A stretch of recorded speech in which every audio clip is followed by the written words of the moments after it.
Hi guys, എല്ലാവർക്കും വണക്കം. എല്ലാ മലയാളീസും സ്വാഗതം. Welcome back to my channel real life style Tamil. അങ്ങനെ ഞാൻ ഈ ഇൻട്രോ തന്നെ കണ്ടിന്യൂ ചെയ്യാമെന്ന് വിചാരിച്ചു.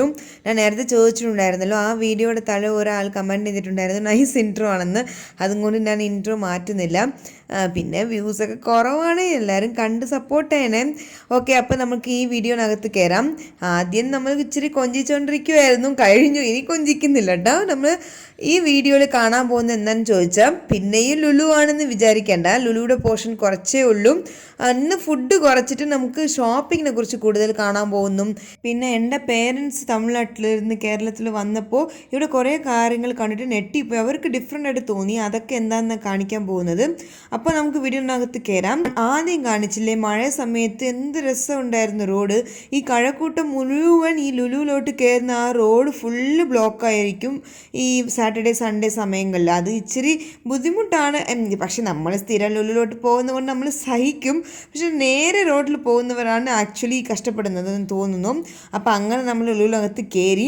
ഈ പ്രാവശ്യം ഷോപ്പിംഗ് എൻ്റെ അച്ഛനമ്മ നാട്ടിലോട്ട് വരുന്നതെന്ന് പറഞ്ഞില്ലേ, അവർക്ക് കുറച്ച് ഡ്രസ്സ്, അതായത് എൻ്റെ ജോഷോയ്ക്ക് കുറച്ച് ഡ്രസ്സ്, പിന്നെ അങ്ങനെ എനിക്ക് കുറച്ച് പാൻറ്റൊക്കെ എടുത്തു. ആദ്യമായിട്ട് കുറച്ച് കോസ്റ്റ്ലി ആയിട്ട് പാൻറ്റൊക്കെ ഞാൻ എടുക്കുന്നുണ്ട്. ഞാനത് ഈ വീഡിയോയിൽ കാണിച്ചിട്ടുണ്ട് കേട്ടോ. ഇപ്പം എല്ലാവരും വിചാരിക്കും ഇവൾ എന്തിനാണ് എപ്പോഴും ലുലുവിൽ തന്നെ പോവുകയാണെന്ന്. ആക്ച്വലി ഷോപ്പിംഗ് ചെയ്യാൻ ട്രിവാൻഡ്രത്ത് വേറെ കടകളുണ്ട്. രാമചന്ദ്രൻ, പോത്തീസ്, മോൾ ഓഫ് ട്രാവൻകൂർ, എമ്മോട്ടി എന്ന് പറയില്ലേ, അങ്ങനെ കുറേ കടകളുണ്ട്. പക്ഷേ അവിടെ എല്ലാത്തിലും ഫുഡ് കോർട്ട് ചേർന്നിട്ടാണ് ഇരിക്കുന്നത്. എന്നാലും അവിടെ നീറ്റ്നെസ് ഇല്ലാത്ത പോലെയാണ് തോന്നും. ഫുഡ് കോർട്ടിൽ ഫുള്ള് ഈച്ചയൊക്കെ ഇരിക്കുന്ന പോലെ തോന്നും. ലുലുവിൽ ഇച്ചിരി വൃത്തിയുണ്ട്, അവർ എപ്പോഴും ക്ലീൻ ചെയ്തുകൊണ്ടേയിരിക്കും. പിന്നെ അല്ലാത്ത വേറെ ഹോട്ടൽസിലൊക്കെ നമ്മൾ കഴിക്കാൻ പോകും കേട്ടോ. പക്ഷേ ലുലുവിലോട്ട് വരുമ്പോൾ നമുക്ക് ഷോപ്പിങ്ങും ചെയ്തിട്ട് കഴിച്ചിട്ട് അങ്ങനെ പോകുമ്പോൾ ആ ഒരു ഫുൾ സമാധാനമുള്ള പോലെയാണ് എനിക്ക് ഫീൽ ആവുന്നത്. പിന്നെ ചിലർ വിചാരിക്കും ലുലുവിൽ ഭയങ്കര കോസ്റ്റ്ലി ആണെന്ന്. ഫുഡിനെ കുറിച്ച് പറയുവാണെങ്കിൽ ഫുഡ് കോർട്ടിൽ ഇച്ചിരി കോസ്റ്റ്ലി തന്നെയാണ്. പക്ഷേ ഹൈപ്പർ മാർക്കറ്റിൽ ബഡ്ജറ്റിൽ കിട്ടുന്ന സാധനങ്ങൾ കുറേ ഉണ്ട്. അവിടെ വേണമെങ്കിൽ നമുക്ക് വാങ്ങിച്ച് കഴിക്കാം. ടേസ്റ്റ് അടിപൊളിയാട്ടോ, അത് ഒരു കുഴപ്പമില്ല. പക്ഷേ എനിക്ക് തോന്നുന്നു 1 or 2 hours മുമ്പ് കഴിച്ചില്ലെങ്കിൽ അത് ചിലപ്പോൾ ഫുഡ് ചീത്തയാവാൻ തുടങ്ങും. ആൾറെഡി ഒരു വീഡിയോ ഇട്ടിട്ടുണ്ടല്ലോ, ലെമൺ റൈസ് എനിക്ക് ചീത്തയായി കിട്ടിയിട്ടുണ്ടെന്ന്. സോ അങ്ങനെയൊക്കെ സംഭവിക്കും. പക്ഷെ നമുക്ക് അവിടെ നിന്ന് വാങ്ങിച്ച് അപ്പം തന്നെ കഴിക്കുവാണെങ്കിൽ ഇവിടെ കുഴപ്പമൊന്നുമില്ല. ഫുഡ് കോർട്ടിൽ വന്ന് നമുക്ക് കഴിക്കാം. പിന്നെ ഷോപ്പിങ്ങിനെ കുറിച്ച് പറയുവാണെങ്കിൽ ലുലുവിൽ നമുക്ക് ബഡ്ജറ്റ് ഫ്രണ്ട്ലി ആയിട്ട് ഷോപ്പിംഗ് ചെയ്യാൻ പറ്റും. അത് കുറേ പേർക്ക് അറിഞ്ഞുകൂടാ. നമ്മൾ സ്ഥിരം പോകുന്നത് കൊണ്ട് അങ്ങനെ കണ്ടുപിടിച്ച് 2-3 വർഷമായിട്ട് വരുന്നില്ല, അതാണ്. സോ ആദ്യം നമ്മൾ ലുലു ഫാഷൻ സ്റ്റോറിൽ കയറണം. പിന്നെ വേറെ കുറേ ഓഫേഴ്സ് ഒക്കെ ഇട്ടിട്ടുണ്ടായിരിക്കും കേട്ടോ. അത് താഴെ ഹൈപ്പർ മാർക്കറ്റിൽ ഓപ്പോസിറ്റിൽ ഇവർ അങ്ങനെ വിൽക്കും. അവിടെയൊക്കെ ഇച്ചിരി റേറ്റ് കുറവാണ്. 500 താഴെ കുറേ സാധനങ്ങൾ കിട്ടും. ലുലു ഫാഷൻ സ്റ്റോറിൽ പോകുമ്പോൾ നമുക്ക് യാവി എന്ന് പറഞ്ഞിട്ടുള്ള കളക്ഷൻസ് ഉണ്ട്. അതായത് ഗേൾസിനാണ് പറയുന്നത്, എനിക്ക് കൂടുതൽ അതേ അറിയുള്ളൂ. സോ യാവി കളക്ഷൻസ് നമുക്ക് 200 rupees 300 rupees നല്ല ടോപ്പൊക്കെ കിട്ടും. ഞാനൊക്കെ ഓഫീസിൽ അതാണ് ഇട്ടുകൊണ്ട് പോകുന്നത്. നല്ല കളക്ഷൻ ആട്ടാം. പിന്നെ അതല്ലാതെ പഴയ സ്റ്റോക്കൊക്കെ ക്ലിയറൻസ് ചെയ്യില്ലേ, സ്റ്റോക്ക് ക്ലിയറൻസ് എന്ന് പറഞ്ഞിട്ട് അത് ഫ്രണ്ടിൽ കയറുമ്പോൾ ഇട്ടിട്ടുണ്ടായിരിക്കും. അത് ബോയ്സിനും ഉണ്ട് ഗേൾസിനും ഉണ്ട്. അത് നല്ല തപ്പ് എടുക്കുവാണെങ്കിൽ നമുക്ക് നല്ല പ്രൈസിൽ ലുലുവിൽ കിട്ടും. നല്ല ക്വാളിറ്റിയും ആയിരിക്കും, കുഴപ്പമൊന്നുമില്ല. പക്ഷെ നമുക്ക് ഇച്ചിരി തപ്പേണ്ടി വരും, കുറച്ച് സമയമൊക്കെ പോകും കേട്ടോ. പിന്നെ വേറെ ബ്രാൻഡഡ് ഷോപ്സിലൊക്കെ ഓഫർ ഉള്ളപ്പോൾ നമുക്ക് എടുക്കുവാണെങ്കിൽ നല്ല ലാഭമാണ്. പിന്നെ വേറെ ഷോപ്സിനെ കുറിച്ച് പറയുവാണെങ്കിൽ വെസ്റ്റ് സൈഡ് ഉണ്ട്. എനിക്ക് അവിടെ ഭയങ്കര ഇഷ്ടമാണ് കളക്ഷൻസ്. പക്ഷേ ബാംഗ്ലൂരിൻ്റെ അത്രയും എനിക്ക് വന്നില്ല കേട്ടോ ട്രിവാൻഡ്രത്തിൽ. അത് ബാംഗ്ലൂർ പോയി കണ്ടിട്ട് ട്രിവാൻഡ്രത്തിലിരിക്കുന്നത് ഒന്നും ഇല്ലെന്ന് പോലെ എനിക്ക് തോന്നിയത്. പിന്നെ എനിക്ക് സൂഡിയോ കുഴപ്പമില്ല എന്ന് തോന്നി. കേശവദാസപുരത്തും നല്ല കളക്ഷൻസ് ഉണ്ട്, എമ്മോട്ടിൽ നല്ല കളക്ഷൻസ് ഉണ്ട്. പക്ഷേ എനിക്ക് ലുലു സൂഡിയോയിൽ അത്രയും കളക്ഷൻസ് പോരാഞ്ഞിട്ടാണ് തോന്നിയത്. എന്നാലും ഞാൻ ഡ്രസ്സൊക്കെ വാങ്ങിക്കും, അത് വേറെ കാര്യം. അതായത് വെസ്റ്റ് സൈഡിൻ്റെ കോപ്പി ആയിട്ടാണ് എനിക്ക് എപ്പോഴും സൂഡിയോനെ കാണുമ്പോൾ തോന്നുന്നത്. എന്നാലും കളക്ഷൻസ് ഉണ്ടല്ലോ, അതുകൊണ്ട് കുഴപ്പമില്ല. സോ അങ്ങനെ നമ്മൾ ഷോപ്പിംഗ് ഒക്കെ കഴിഞ്ഞിട്ട് കഴിക്കാൻ വേണ്ടിയിട്ട് റൈസ് ആൻഡ് നൂഡിൽസിനാണ് ഈ പ്രാവശ്യം വാങ്ങിക്കുന്നത്. സോ ഞാൻ ഓരോരോ ലുലു വീഡിയോ എന്നോട് എടുക്കുവാണെങ്കിൽ നിങ്ങൾക്ക് കുറേ റെസ്റ്റോറൻറ്റ്സിനെ കുറിച്ച് അറിയായിരിക്കും. എനിക്ക് ഈ കട ഭയങ്കര ഇഷ്ടമാട്ടോ. നല്ല ചൈനീസ് അടിപൊളിയായിട്ട് നല്ല ഫസ്റ്റ് ക്വാളിറ്റി ടേസ്റ്റിലാണ് കിട്ടുന്നത്. ഒറിജിനൽ ടേസ്റ്റ് ആയിരിക്കും. അതും ആ ഫ്രൈ ഇല്ലേ, ചിക്കൻ ഫ്രൈ, ചിക്കൻ 65 എന്തോ സാധനം, എനിക്ക് ഭയങ്കര ഇഷ്ടമാണ് ആ ഫുഡ്. ഞാൻ ആൾറെഡി ഷോർട്സിലും ഒരു റിവ്യൂ ഇട്ടിട്ടുണ്ടെന്നാണ് എനിക്ക് എൻ്റെ ഓർമ്മ. അപ്പം നമ്മൾ അന്ന് കഴിച്ചത് ചിക്കൻ സെഷ്വാൻ നൂഡിൽസ്, പിന്നെ ഓണിയൻ എന്തോ ഫ്രൈഡ് ക്രിസ്പി ഓണിയൻ നൂഡിൽസ്, അങ്ങനെ എന്തോന്ന് എനിക്ക് പേര് ഓർമ്മയില്ല. ഈ വീഡിയോ ഷൂട്ട് ചെയ്തിട്ട് കുറേ നാളായി. പിന്നെ ചിക്കൻ 65 അങ്ങനെ കഴിച്ചു. നല്ല ടേസ്റ്റ് ആട്ടോ. എനിക്ക് ഇതിവിടെ എത്ര പ്രാവശ്യം കഴിച്ചാലും മടുക്കില്ല. നിങ്ങൾ ഉറപ്പായിട്ടും റൈസ് നൂഡിൽസ് എവിടെയെങ്കിലും കാണുവാണെങ്കിൽ ട്രൈ ചെയ്താൽ മതി. ചൈനീസ് ഇഷ്ടപ്പെടുന്നവർക്ക് ഉറപ്പായിട്ട് ഇഷ്ടപ്പെടും. നമ്മൾ എപ്പോഴും മൊജിറ്റോ വാങ്ങിച്ച് കുടിക്കും കേട്ടോ. അത് നോർത്ത് എക്സ്പ്രസ്സിൽ നിന്നേ വാങ്ങിക്കുള്ളൂ. അവിടെ എനിക്ക് നല്ല ക്വാളിറ്റി ആയിട്ട് ചെയ്യുന്ന പോലെ തോന്നി. അപ്പോൾ കഴിച്ചിട്ട് അങ്ങനെ നമ്മൾ ഇറങ്ങി. ഷോപ്പിംഗ് എന്തൊക്കെയാണ് വാങ്ങിച്ചെന്ന് പറഞ്ഞിട്ട് ഞാൻ ഈ വീഡിയോയിൽ തന്നെ കാണിച്ചിട്ടുണ്ട്. കുറച്ച് കഴിഞ്ഞിട്ട് വരുന്ന വഴിക്ക് ഞാൻ എൻകനവിൽ പാട്ട് പാടിക്കൊണ്ട് വരുമായിരുന്നു. അപ്പം ഞാൻ അറിയാതെ അവൻ ഷൂട്ട് ചെയ്തു. ആ എക്സ്പ്രഷൻ കൊള്ളൂലായിരുന്നു, അതുകൊണ്ട് ഞാൻ ഇടയ്ക്കൊക്കെ കട്ട് ചെയ്ത് ചുമ്മാ അത് എടുത്തിട്ടതാണ്, വേറെ ഒന്നുമല്ല. അപ്പോൾ എന്തൊക്കെയാണ് വാങ്ങിച്ചതാണ് കാണിച്ചിരിക്കുന്നത്. കൊച്ചു പിള്ളേരുടെ ഡ്രസ്സാണ്. നമുക്കിവിടെ വീട്ടിൽ ഇച്ചിരി പിള്ളേർസ് കൂടുതലാട്ടോ, ആണുങ്ങളാണെങ്കിലും പെണ്ണുങ്ങളാണെങ്കിലും. അപ്പം നമുക്ക് എവിടെ പോയാലും എനിക്ക് ഈ കുഞ്ഞു പേരെ കാണുമ്പോൾ ഭയങ്കര ഇഷ്ടമാണ് അവർക്ക് ഡ്രസ്സ് വാങ്ങിച്ച് കൊടുക്കാൻ. നല്ല കളക്ഷൻസ് എന്തെങ്കിലും ഉണ്ടെങ്കിൽ ഞാൻ വാങ്ങിച്ചു കൊടുക്കും. അത് ആർക്ക് വാങ്ങിക്കണമെന്നില്ല, വാങ്ങിച്ച് വയ്ക്കും, പിന്നെ തീരുമാനിക്കും ആർക്ക് കൊടുക്കണമെന്നും. അപ്പം അങ്ങനെ നമ്മൾ ഗേൾ ബേബീസ് ബോയ് ബേബീസിന് എല്ലാവർക്കും ഡ്രസ്സ് വാങ്ങിച്ച് കളക്ഷൻസ് ഉണ്ടായിരുന്നു. പിന്നെ ഞാൻ പറഞ്ഞ കോസ്റ്റ്ലി പാൻറ്റ് ഇതാണ്. ആദ്യമായിട്ടാണ് ബ്രാൻഡഡ് പാൻറ്റൊക്കെ ഇടുന്നത്. അതായത് എൻ്റെ ജീൻ ഉണ്ട്, അല്ലാതെ ഫോർമൽ പാൻറ്റായിട്ട് ഇതാണ് ആദ്യം. ഞാൻ ഇട്ടിരിക്കുന്ന ബ്രൗണും പിന്നെ കാണിച്ച ബ്ലൂ കളറാണ്. വാൻ ഹുസൈൻ്റെ പാൻറ്റാണ്. ഒരു പാൻറ്റിൻ്റെ റേറ്റ് 2500 ആണ്. ഞാൻ റേറ്റ് പറയാൻ എനിക്ക് മടിയൊന്നുമില്ല, ബിക്കോസ് ഇത്ര കഷ്ടപ്പെട്ട് സമ്പാദിച്ച് വാങ്ങിച്ച പൈസയിലല്ലേ ഞാൻ വാങ്ങിക്കുന്നത്, അതുകൊണ്ട് എനിക്ക് പറയാനോ കുഴപ്പമൊന്നുമില്ല. പിന്നെ ബ്രാൻഡഡ് പാൻറ്റൊക്കെ ഇടുമ്പോൾ നമുക്ക് തന്നെ ഒരു കോൺഫിഡൻസ് ഉണ്ടാവുമല്ലോ, അങ്ങനെ. അപ്പോൾ അത്രേ ഉള്ളൂ. അന്നത്തെ ദിവസം കഴിഞ്ഞു. ഇത് പിറ്റേ ദിവസം നമ്മൾ പള്ളിയിൽ പോയപ്പോൾ എടുത്ത വീഡിയോ ആണ്. ജസ്റ്റ് ഞാൻ പള്ളിയിലൊക്കെ പോകുന്നുണ്ട് നിങ്ങൾക്ക് കാണിക്കാൻ വേണ്ടി എടുത്തതാണ്. അന്ന് വീഡിയോ എടുക്കാൻ വേണ്ടി നേരത്തെ പള്ളിയിൽ പോയി 6 വരുന്ന മുമ്പ് തന്നെ ഷൂട്ട് ചെയ്തു. അത് വരാത്ത മുമ്പ് തന്നെ ഷൂട്ട് ചെയ്തു. ബിക്കോസ് എല്ലാവരും വരുമ്പോൾ ഒരുമാതിരി വൃത്തിയായിട്ട് തോന്നൂല, എന്താണ് അവൾ വീഡിയോ എടുത്തുകൊണ്ടിരിക്കുന്നതെന്നൊക്കെ. അതുകൊണ്ട് നേരത്തെ ഷൂട്ട് ചെയ്തു. പിന്നെ പള്ളിയിൽ പോയിട്ട് വന്ന് കഴിഞ്ഞിട്ട് അവിടെ നമുക്ക് കൃഷിയുണ്ട് കേട്ടോ. കുറേ ഈ ജൂബിൻ്റെ പപ്പ ഇട്ടിട്ടുണ്ട്. അപ്പം ഇത് ഒരു ഭാഗമുള്ളൂ, കുറേ ഇഷ്ടം പോലെ ഉണ്ട്. ഞാൻ ഒരു ദിവസം കാണിച്ചു തരാം. ഈ വളർത്തുന്ന പരിപാടിക്കൊന്നും ഞാൻ പോകത്തില്ല, എനിക്ക് അറിയത്തുമില്ല. പക്ഷേ വളർന്നു കഴിഞ്ഞിട്ട് അത് പറിച്ച് നമ്മൾ ഫുഡ് ഉണ്ടാക്കുമ്പോൾ ഒരു രസമുണ്ടല്ലോ, അത് ഭയങ്കര ഇഷ്ടമാണ് എനിക്ക്. സോ അങ്ങനെ ഞാൻ കുറച്ച് മുളകൊക്കെ വാങ്ങിച്ച് എടുത്ത് സ്റ്റോർ ചെയ്യാൻ വേണ്ടിയിട്ട് ഞാൻ എടുക്കുമായിരുന്നു. ഇതുപോലെ എളുപ്പപ്പണി മാത്രമേ ഞാൻ ചെയ്യത്തുള്ളൂ, വലിയ പണിയൊക്കെ ജൂബിൻ്റെ പാരൻസേ ചെയ്യുള്ളൂ കേട്ടോ.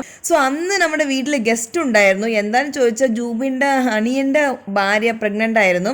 സോ എന്നോട് ഫാമിലിനെ കുറിച്ച് കൂടുതൽ ഇതിന് വീഡിയോസിൽ ഞാൻ പറയാൻ താല്പര്യപ്പെടുന്നില്ല, എന്നാലും കാണിച്ചു തരാം അവരൊക്കെയാണ്.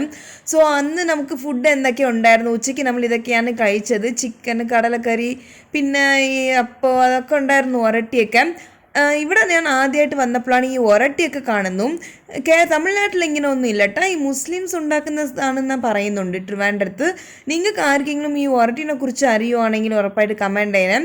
എനിക്ക് കുഴപ്പമില്ല, വലിയ ഇഷ്ടമൊന്നും ഇല്ല. പിന്നെ ചിക്കൻ കറിയുടെ കൂടെ കഴിക്കുമ്പോൾ കഴിക്കാം, അത്രയ്ക്കേ ഉള്ളൂ. പിന്നെ കേരളത്തിൽ ഈ മെയിൻ ഫുഡാണ് ഈ ചിക്കൻ പൊറോട്ട, അതേ തരുള്ളൂ. തമിഴ്നാട്ടിലാണെങ്കിൽ ഗസ്റ്റൊക്കെ വരുമ്പോൾ നമുക്ക് വേറെ രീതിയിലാണ്, ഇവിടെ വേറെ രീതിയിലാണ്. അപ്പം അവൾ പ്രഗ്നൻ്റ് ആയിരുന്നപ്പോൾ നമുക്ക് കുറേ പലഹാരമൊക്കെ കിട്ടിയേട്ടാ. ഞാൻ ആദ്യമായിട്ടാണ് ഇതൊക്കെ കാണുന്നത്. ഇഷ്ടം പോലെ സ്നാക്സ് ഒക്കെ കൊണ്ടുവരുന്ന് തരുന്നുണ്ട്, പിന്നെ ഫുഡ് കിട്ടുന്നുണ്ട്. തമിഴ്നാട്ടിൽ ഇങ്ങനെ സ്നാക്സ് ഇഷ്ടം പോലെ കിട്ടുമോയെന്ന് എനിക്കറിയില്ല, പക്ഷെ നല്ല മുതലായിരുന്നു. അവൾ പ്രഗ്നൻ്റ് ആയിരുന്നുകൊണ്ട് എനിക്കാണ് ആ സ്നാക്സ് ഒക്കെ കഴിക്കാൻ പറ്റുന്നത്, അവൾക്ക് അത്രയ്ക്ക് ഇഷ്ടമില്ല. സോ അന്ന് ലഞ്ചൊക്കെ കഴിച്ചിട്ട് എന്തെങ്കിലും കുടിക്കാൻ തോന്നിയപ്പോൾ നൊങ്ക് കുടിക്കാമെന്ന് വിചാരിച്ച് നമ്മൾ ഇറങ്ങിയതാണ് പുറത്തോട്ട്. ഈ നൊങ്ക് കടന്ന് പറയുന്നത് നമ്മുടെ വീട്ടിൽ നിന്ന് പാപ്പടംകോട് എന്ന് പറയും, ആ സ്ഥലത്ത് പോകുന്ന വഴിക്കാണ് ഈ കട ഇരിക്കുന്നത്. പക്ഷേ എനിക്ക് എന്താണെന്ന് വെച്ചാൽ അത്രയ്ക്ക് ഇഷ്ടപ്പെട്ടില്ല. തമിഴ്നാട്ടിലാണെങ്കിൽ ഈ ഓളയിൽ പതിനിയും നൊങ്കും മിക്സ് ചെയ്തിട്ട് കൊടുക്കും. അത് ഈ പദപ്പെടുത്തിയതാണ്, അത് കള്ളാവുന്ന സ്റ്റേജിന് മുമ്പത്തെ സ്റ്റേജാണ് ചുണ്ണാമ്പൊക്കെ ഇട്ട് തരുന്നത്. അത് നല്ല മധുരമായിരിക്കും കേട്ടോ. അത് കുടിച്ചിട്ട് ഇതുപോലെ പഞ്ചസാര ആയിട്ട് നൊങ്കൊക്കെ കുടിക്കുമ്പോൾ എനിക്ക് വലിയ സുഖമൊന്നും തോന്നിയില്ല. നൊങ്ങാണെങ്കിൽ നല്ല മൂത്ത മുതുക്കത്തി നൊങ്ങായിരുന്നു, നല്ല ചെറിയ ചെറിയ നൊങ്ങ്, അതായത് പിഞ്ച് നൊങ്ങാണെങ്കിൽ നല്ല ടേസ്റ്റ് ഉണ്ടാകത്തുള്ളൂ കേട്ടോ. ഇതാണ് നന്നാര സർബത്തിനകത്ത് ആ വലിയ നൊങ്ക് പീസ്, അത് കട്ടിയുള്ള പീസൊക്കെ ഇട്ട് പഞ്ചസാരയൊക്കെ ഇട്ട് കലക്കി ഒരുമാതിരിയായിരുന്നു. കടയൊക്കെ കാണുമ്പോൾ നല്ല വലുപ്പവും നല്ല ഭംഗിയും ഉണ്ടായിരുന്നു. നല്ല ഫ്രഷ് നൊങ്ക് കിട്ടുന്ന പോലെയാണ് അവിടെ ഡെക്കറേഷനൊക്കെ ചെയ്ത് വെച്ചിരുന്നത്. പക്ഷേ ടേസ്റ്റ് എനിക്ക് അത്ര ഇഷ്ടപ്പെട്ടില്ല. പക്ഷെ ആ സീസണിൽ മാത്രം ഉണ്ടായിരുന്നില്ല കേട്ടോ. പിന്നെ നമ്മൾ പോകുമ്പോൾ ഈ കട ഒന്നും കണ്ടില്ല. സോ അങ്ങനെ അതും കുടിച്ച് കുഴപ്പമില്ല. അതായത് ആദ്യമായിട്ട് കുടിക്കുന്നവർക്ക് ഇഷ്ടപ്പെടും, പക്ഷേ ഇതിനേലും നല്ല ടേസ്റ്റായിട്ട് കഴിച്ചിട്ടുള്ളവർക്ക് ഇത് അത്രയ്ക്ക് ഇഷ്ടപ്പെടില്ല. പിന്നെ ശംഖുമുഖം പോകുന്ന വഴിക്കും നമുക്ക് അവിടെ ഇതുപോലെ കുറേ നൊങ്ക് കടയുണ്ട് കേട്ടോ. അവിടെയും എനിക്ക് ഇഷ്ടപ്പെട്ടില്ല. എനിക്ക് തോന്നുന്നു കേരളത്തിൽ തന്നെ ഇങ്ങനെയായിരിക്കും ഉപയോഗിക്കുന്നത്. പക്ഷേ ഈ കടയിൽ ഇഷ്ടംപോലെ ആൾക്കാർ വന്ന് കുടിക്കുന്നുണ്ട് കേട്ടോ. അവരെ എല്ലാവരെയും ഞാൻ ഒരു ദിവസം തമിഴ്നാട്ടിൽ കൊണ്ടുപോയി കാണിച്ചു കൊടുക്കണം പതിനി കുടിക്കാൻ വേണ്ടിയിട്ട്. അത് അത്രയ്ക്കും ടേസ്റ്റാണ്, ഒറിജിനൽ അതിൻ്റെ ഷുഗറിൽ തന്നെ നമ്മൾ കഴിക്കുമ്പം അത് വേറെ ലെവൽ ടേസ്റ്റ് ആട്ടാം. നിങ്ങൾ ആരെങ്കിലും കഴിച്ചിട്ടുണ്ടെങ്കിൽ ഉറപ്പായിട്ടും കമൻറ്റിൽ പറയണേ. പക്ഷേ ഞാൻ കേട്ടിട്ടുണ്ട് ചിലർക്കൊന്നും ആ ടേസ്റ്റ് ഇഷ്ടപ്പെടില്ലെന്ന്, പക്ഷേ എനിക്ക് ഭയങ്കര ഇഷ്ടമാണ്. അപ്പോൾ നിങ്ങൾ നൊങ്ക് ഫാനാണോ, പതിനി ഫാനാണോ, നൊങ്ക് സർബത്ത് ഫാനാണോ എന്ന് പറയണേ. അപ്പോൾ എൻ്റെ കാറ്റഗറിയിൽ ആരാ വരുന്നുണ്ടെന്ന് എനിക്ക് അറിയാൻ പറ്റുമല്ലോ, അതാണ്. കഴിച്ചതാണ്. സോ അങ്ങനെ നൊങ്കൊക്കെ കഴിച്ച് വീട്ടിലെത്തി നല്ലൊരു ഉറക്കം ഉറങ്ങി എണീച്ചപ്പോൾ ദേ അമ്മ ചോറായിട്ട് വന്നിരിക്കുന്നു. നമ്മുടെ വീട്ടിലാണെങ്കിൽ ഇഷ്ടംപോലെ ചുറ്റിലും ചക്കയാണ് കഴിച്ചിരിക്കുന്നത്. അപ്പോൾ മിക്കവാറും നമ്മുടെ വീട്ടിൽ ഈ ചക്ക പുഴുക്കുണ്ടാവും, അതായത് ചക്ക എരിശ്ശേരി പോലെ അമ്മ വയ്ക്കും. നല്ല ടേസ്റ്റ് കേട്ടോ, അടിപൊളി ടേസ്റ്റാണ്. അപ്പോൾ അന്നത്തെ ദിവസം ചക്ക ഉണ്ടായിരുന്നു, അവിയലുണ്ടായിരുന്നു, മുട്ട, മീൻ പൊരിച്ചത്, അങ്ങനെ ഇഷ്ടംപോലെ ഉണ്ടായിരുന്നു, പാവയ്ക്കാതെ വെളുക്കുരട്ടി. സോ ഇതാണ് നോർമലി കേരളത്തിൽ ഒരു മീൽസ് ആയിട്ട് നമ്മുടെ വീട്ടിൽ സാധാ ഉണ്ടാവാറുള്ളത്. സോ അങ്ങനെ നല്ല രീതിയിൽ കഴിച്ച് റെസ്റ്റ് എടുത്തു. പിന്നെ വൈകുന്നേരം ആയപ്പോൾ നമ്മുടെ 2 പട്ടികളുണ്ട് നമ്മുടെ വീട്ടിൽ. ഒന്ന് ഫിഡോ, ഒന്ന് ലിയോ. ഫിഡോ എന്ന് പറയുന്നത് ലാബ്രഡോർ ആണ്, ലിയോ എന്ന് പറയുന്നത് മറ്റേ സാധനമല്ലേ ബീഗിൾ, അതാണ്. സോ 2 പേർക്കും ഹോസ്പിറ്റലിൽ കൊണ്ടുപോകുന്ന ദിവസമായിരുന്നു. ഞാൻ ഈ വീഡിയോ ഇടാൻ പ്രത്യേക കാരണം ഇങ്ങനെ ഭയങ്കര ഫേമസ് ആണ്. ഈ ഡോക്ടറുടെ പേര് ലോറൻസ് ആണ്. കുന്നപ്പുഴ എന്ന് പറയുന്ന സ്ഥലത്തിലാണ് ഇരിക്കുന്നത്. ട്രിവാൻഡ്രത്തുള്ളവർ ആരെങ്കിലും പെട്ട് വെറ്റിനറി ഹോസ്പിറ്റൽ തപ്പി നടക്കുവാണെങ്കിൽ ഇങ്ങോട്ട് വരാം. അതായത് ഇത് പ്രൈവറ്റ് ആണ്, സോ പൈസ കൊടുക്കേണ്ടി വരും. 200 rupees അങ്ങനെയൊക്കെ ആവും ഒരു പ്രാവശ്യം. ഇവ ഇഞ്ചക്ഷൻ ഇടും, എല്ലാ അസുഖവും നല്ല പെട്ടെന്ന് കണ്ടുപിടിക്കാൻ പറ്റും. ഇപ്പോൾ പട്ടി ഭയങ്കര ചാവാറായി ഇരിക്കുവാണെങ്കിലും അങ്ങേര് പറയും ഇത് രക്ഷപ്പെടുവോ ഇല്ലയോ എന്നൊക്കെ കറക്റ്റ് പറയും കേട്ടോ. ഭയങ്കര ഫേമസ് ആണ്. നമ്മുടെ ഫ്രണ്ട്സ് ഫാമിലി തന്നെ പറഞ്ഞിട്ടുണ്ട് ഇങ്ങേരുടെ അടുത്ത് പോയാൽ പെട്ടെന്ന് അസുഖമൊക്കെ മാറുമെന്ന്.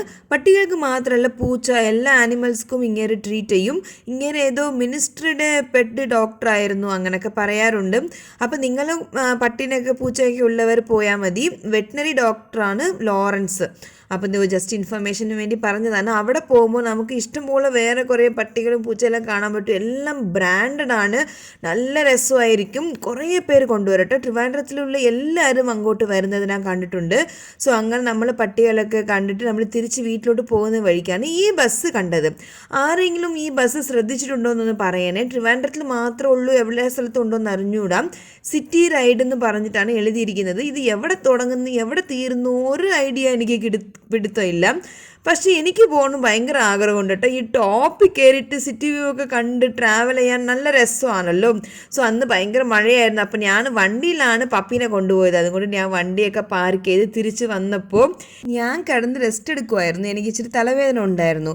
അപ്പോൾ കുറച്ച് കഴിഞ്ഞിട്ട് എൻ്റെ കെട്ടിയവൻ ഇവിടെ വന്നിട്ട് എനിക്ക് ഓണിയൻ പക്കടമൊക്കെ ഉണ്ടാക്കി തന്നു. ഞാൻ ഞെട്ടിപ്പോയി. എന്താണെന്ന് വെച്ചാൽ എനിക്ക് എന്തെങ്കിലും ചൂടായിട്ട് സ്പൈസി ആയിട്ട് കഴിക്കണമെന്ന് തോന്നി. ഞാൻ പറഞ്ഞു.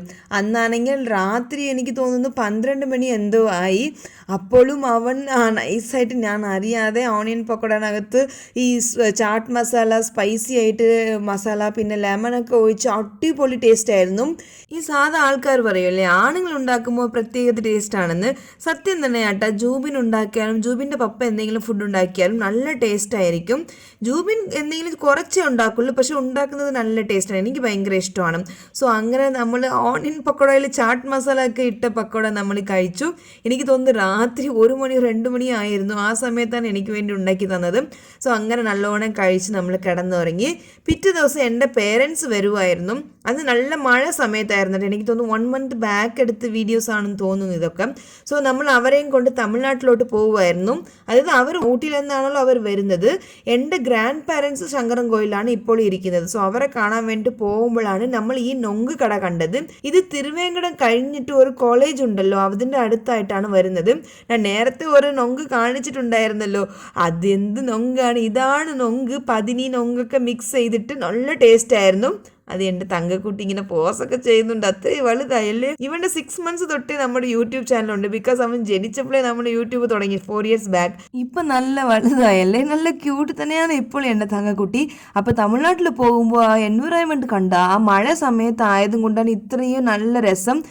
വാണമൊക്കെ നല്ല ഇരുണ്ട് വരുമായിരുന്നു. ആ സമയത്ത് ആക്ച്വലി മഴ ഉണ്ടായിരുന്നു. പിന്നെ നമ്മൾ കാറി കയറിപ്പോയി, നല്ല മഴയായിരുന്നു. അങ്ങനെ നമ്മൾ തമിഴ്നാട്ടിൽ പോയി അവരൊക്കെ കണ്ടിട്ട് തിരിച്ചു വന്നപ്പോൾ എമോട്ടി കൊണ്ടുപോയി. നമ്മൾ മാത്രമാണ് മോളായിട്ട് കറങ്ങുന്നത്, ഇവരെയും കൊണ്ടുപോകാമെന്ന് വിചാരിച്ച് എമോട്ടി കൊണ്ടുപോയപ്പോൾ മറ്റേ ട്രെയിൻ ഉണ്ടാവുമല്ലോ, അതിൽ ജോഷുവാക്കി കയറണമെന്ന് പറഞ്ഞു. ഒരാൾക്ക് 150 or 100 rupees ഉള്ളൂ കേട്ടോ. ലുലുവിലെല്ലാം ഇച്ചിരി കോസ്റ്റ്ലിയാണ്, എമോട്ടിയിൽ കുറച്ച് പ്രൈസ് കുറവാട്ടാം. അപ്പം 5 വയസ്സിന് താഴെ ഉള്ള പിള്ളേരുടെ കൂടെ പേരൻസ് ആരെങ്കിലും ഫ്രീ ആയിട്ട് കയറാമെന്ന് പറഞ്ഞു.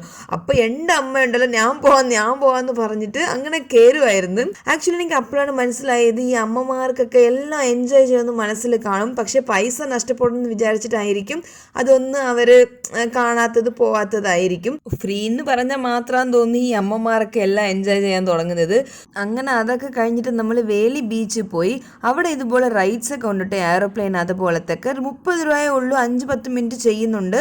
നിങ്ങൾ അങ്ങോട്ട് പോകുമ്പോൾ ഉറപ്പായിട്ടും ഈ റൈഡ്സ് ഒക്കെ ട്രൈ ചെയ്യണേ. അപ്പോൾ അന്ന് അവർ വന്നപ്പോൾ ചക്ക മുറിച്ചട്ടെ, ഇത് നല്ല വലിയ ചക്കയായിരുന്നു. സാധാ ചക്കയുടെ ഫ്രണ്ടിൽ അത് മേളിൽ മൊത്തം മുള്ളുമുള്ളായിരിക്കൂലേ, ഇത് അതൊന്നും ഇല്ലാത്ത ചക്കയായിരുന്നു.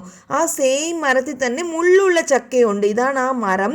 അപ്പം നമ്മൾക്ക് നെറ്റിപ്പോയി ഈ പ്രാവശ്യം ഇങ്ങനെ കിട്ടിയപ്പോൾ ഒരു ചക്കയുടെ പീസാണെങ്കിൽ നമ്മുടെ ഫുൾ കൈയിൻ്റെ അത്രയും വണ്ണം ഉണ്ടായിരുന്നു. ഞാൻ പറഞ്ഞില്ലേ നമ്മുടെ വീട്ടിൽ എപ്പോഴും ചക്ക കാണുമെന്ന്, ചുറ്റി ചുറ്റി ചക്ക തന്നെയാണ്. അപ്പം അങ്ങനെ എൻ്റെ പേരൻസൊക്കെ ഇത് ഭയങ്കര അത്ഭുതമായിരുന്നു കേട്ടോ. ഈ കേരളത്തിൽ ഓരോരോ സാധനങ്ങൾ കാണുമ്പോൾ അവർക്ക് ഭയങ്കര അത്ഭുതം തന്നെയാണ്. എനിക്ക് ആദ്യം വന്നപ്പോൾ അങ്ങനെയായിരുന്നു. അപ്പം അങ്ങനെ പോകുമ്പോൾ ഒരു കടയിൽ ഇതുപോലെ തേങ്ങ തിരികെ വിൽക്കുമായിരുന്നു, എണ്ണ വിൽക്കുമായിരുന്നു. ഇതൊന്നും തമിഴ്നാട്ടിൽ ഇല്ല കേട്ടോ. എനിക്ക് തോന്നുന്നു, ഞാൻ കണ്ടിട്ടില്ല, ശങ്കരൻകോയിലൊന്നും ഞാൻ കണ്ടിട്ടില്ല. ഇവർ ഈ തേങ്ങ പൊട്ടിക്കുമ്പോൾ അതിനകത്തുള്ള വെള്ളമൊക്കെ കളയുന്നുണ്ട്. എനിക്കൊക്കെ തരുവാണെങ്കിൽ ഞാൻ ഫുള്ള് കുടിച്ച് തീർക്കും. പക്ഷെ അവർ ഈ 5 രൂപ എക്സ്ട്രാ കൊടുക്കുവാണെങ്കിൽ, ഇപ്പോൾ 30 രൂപയാണ് തേങ്ങയുടെ റേറ്റ്, 35 രൂപ കൊടുക്കുവാണെങ്കിൽ അത് തിരികിയിട്ട് അതിനകത്തുള്ള പൂ മാത്രം നമുക്ക് തരും. പിന്നെ എണ്ണ വേണമെങ്കിൽ നമുക്ക് വാങ്ങിക്കാനുള്ള പ്യുവറായിട്ട് എണ്ണ തരും. കേരളത്തിൽ തന്നെ ജനിച്ച് വളർന്നവർക്ക് ഇതൊന്നും വലിയ കാര്യമായിട്ട് തോന്നൂല. വേറെ സ്റ്റേറ്റിൽ നിന്ന് ഇത് കാണുമ്പോൾ എനിക്ക് ഡിഫറെൻ്റ് ആയിട്ട് തന്നെ തോന്നിയത്, വെറൈറ്റി ആയിട്ട് തന്നെ തോന്നിയത്. അതുപോലെ നിങ്ങൾക്കും തമിഴ്നാട്ടിലോട്ട് പോകുമ്പോൾ ചില കാര്യങ്ങൾ ഡിഫറെൻ്റ് ആയിട്ട് തോന്നുമല്ലോ, അതുപോലെ തന്നെയാണ്. അപ്പോൾ എൻ്റെ പേരൻസ് അനിയത്തി വാവയൊക്കെ തിരിച്ച് നാട്ടിൽ പോകാൻ വേണ്ടിയിട്ട് തമ്പാനൂർ ബസ് സ്റ്റാൻഡിൽ വിട്ടിട്ട് തിരിച്ച് വന്ന് നമ്മൾ തൈര് സാധമൊക്കെ ഉണ്ടാക്കി വെച്ചിട്ടുണ്ടായിരുന്നു. അതൊക്കെ കഴിച്ച് കിടന്നു. അപ്പോൾ അത്രേ ഉള്ളൂ ഈ വീഡിയോ. നിങ്ങൾക്ക് ഈ വീഡിയോ ഇഷ്ടപ്പെട്ടിട്ടുണ്ടെങ്കിൽ ഉറപ്പായിട്ട് ലൈക്ക് ചെയ്യണേ, പിന്നെ കമൻറ്റ് ചെയ്യണേ, പിന്നെ സബ്സ്ക്രൈബും ചെയ്തേക്കണേ. നിങ്ങളെല്ലാവരെയും വേറെ വീഡിയോയിൽ കാണാം. അതുവരെ ടാറ്റാ ബൈ.